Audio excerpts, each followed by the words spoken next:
We are adults only in name.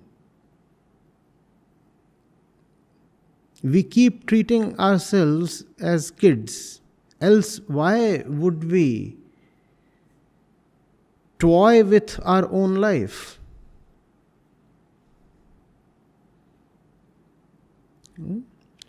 And all these things are just toys you have accorded yourself. The products of technology, the avenues for entertainment,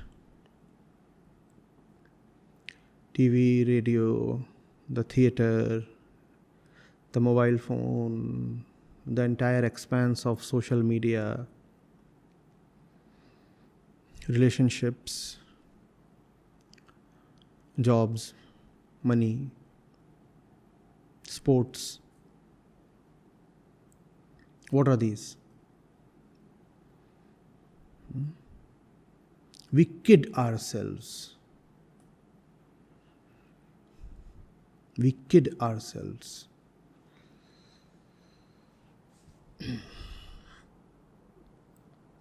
And then we feel surprised why our attempts at kidding ourselves don't succeed.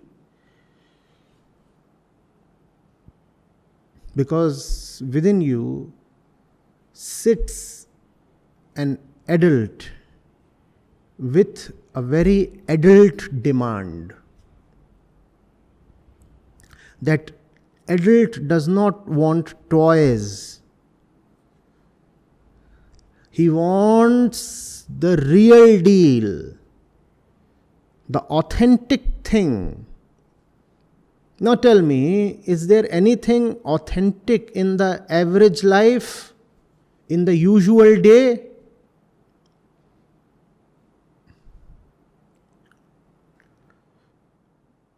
How is it surprising then that nothing really appeals to you?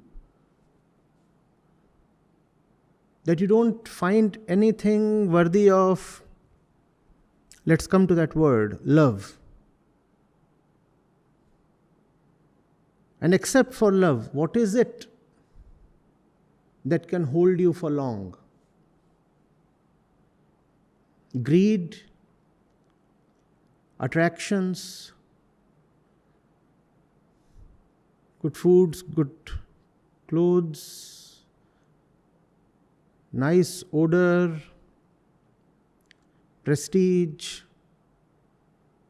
excitement.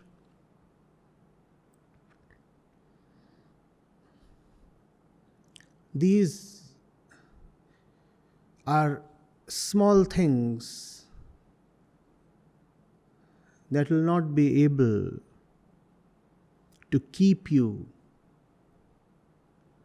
for long. However, to compensate for their lack of quality, they proliferate in quantity. So as we said, U1, U2, U3, U4. The mother U, the U stands for ugliness. The mother U knows fully well of its deficiency in quality. And to make up for that,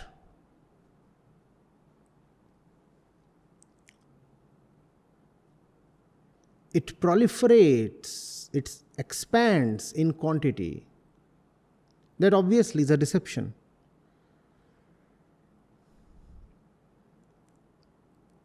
I know I cannot hold you. That's a law of existence because I am not the real thing. Only the real thing can hold you. So what will I do?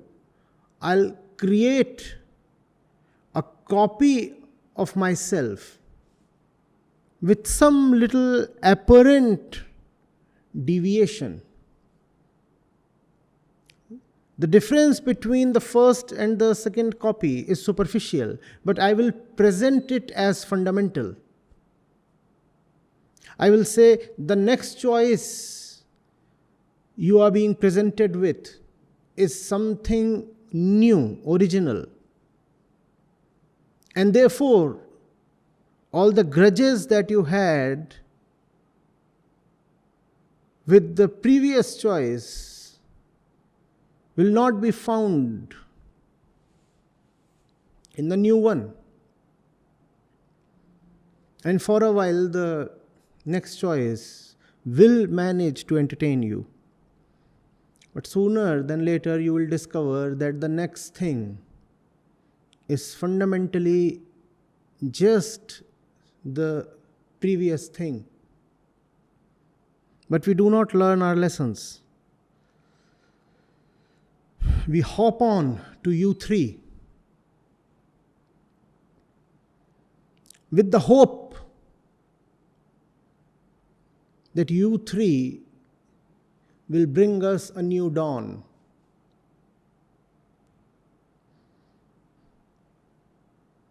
And again, we are disappointed. We are disappointed, but never disillusioned. Hope remains. Hope survives. And that's the reason why man has made hope into such a tall virtue.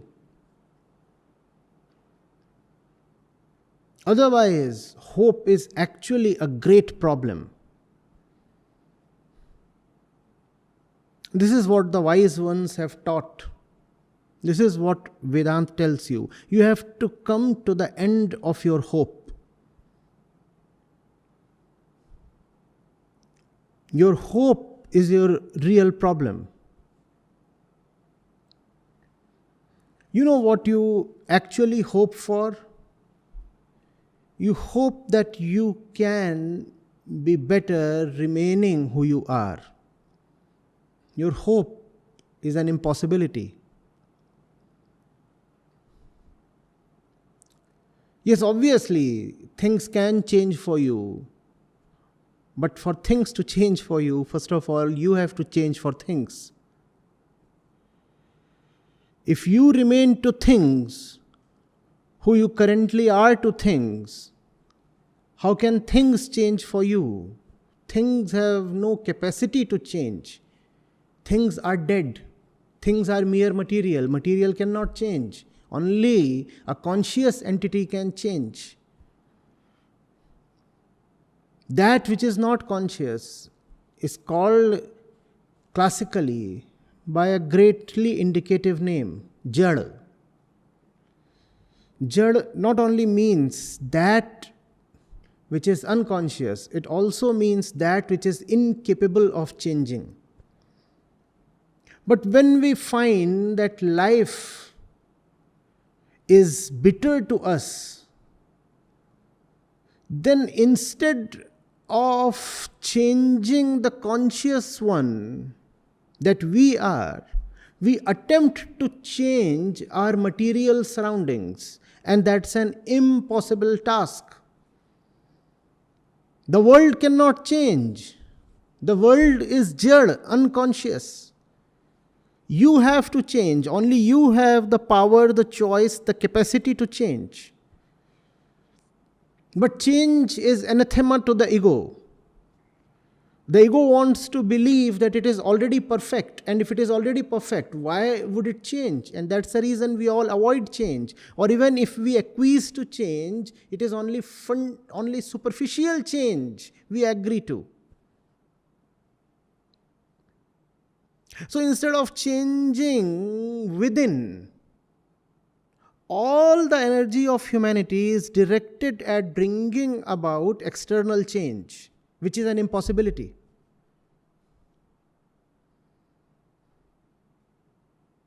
It is an impossibility, yet it can be attempted, and we all attempt that. And what do we produce in return?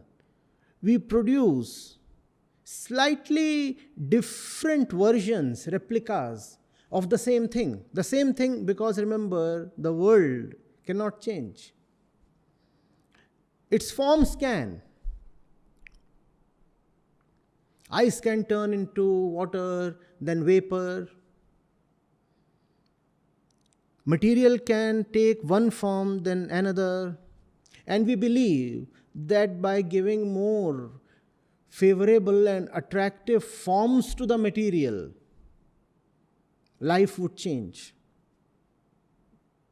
But material is just material, irrespective of the form that you give to it. It cannot improve in its fundamental quality. And its fundamental quality is of unconsciousness. That which is unconscious in itself, how can it raise your own consciousness? And that, mind you, is your fundamental inner demand. It's your need. It's the need you live for. You are the mind, you are consciousness, and you are an imperfect consciousness that seeks perfection. How can the imperfections of consciousness be healed by something that is unconscious in itself? How can the world, the unconscious world, rescue you